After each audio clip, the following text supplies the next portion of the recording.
திருப்பத்தூர் மாவட்டம் வாணியம்பாடி அருகே நெம்மியம்பட்டு கிராமத்தில் 3.5 வயது சிறுவன் ஒருவனை நாய் ஒன்று கடித்து குதறும் சிசிடிவி காட்சிகள் வெளியாக இருக்கின்றன.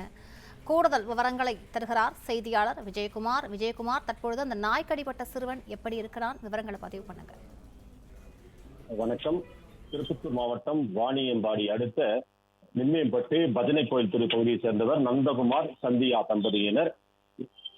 இன்று காலை அவரது 3.5 வயது மகன் வீட்டின் அருகே விளையாடி கொண்டிருந்த பொழுது வீட்டிலிருந்து வேகமாக வெளியே ஓடி வந்துள்ளார். அப்பொழுது வீட்டின் அருகே இருந்த நாய் ஒன்று சிறுவன் ஓடுவதை பார்த்து அவரை துடித்து கடித்துள்ளது. இதில் சிறுவன் கூச்சலிடவே அக்கம் பக்கத்தினர் உடனடியாக ஓடி வந்து சிறுவனை மீட்டுள்ளனர். கை, கழுத்து, கால், முகம் உள்ளிட்ட பகுதிகளில் சிறுவன் காயமடைந்த நிலையில் உடனடியாக அவனை மீட்டு வாணியம்பாடி அரசு மருத்துவமனையில் சிகிச்சைக்காக அனுமதித்த நிலையில் தீவிர சிகிச்சை பிரிவில் தற்போது சிறுவனுக்கு சிகிச்சை அளிக்கப்பட்டு வருகிறது. வாணியம்பாடி நெம்மியம்பட்டு பகுதியில் அதிகமாக குடியிருப்பு பகுதிகள் நாய்கள் சுற்றித் திரிவதாகவும் அவர்களை கட்டுப்படுத்த வேண்டும் என்று அப்பகுதி மக்கள் கோரிக்கை விடுத்துள்ளனர்.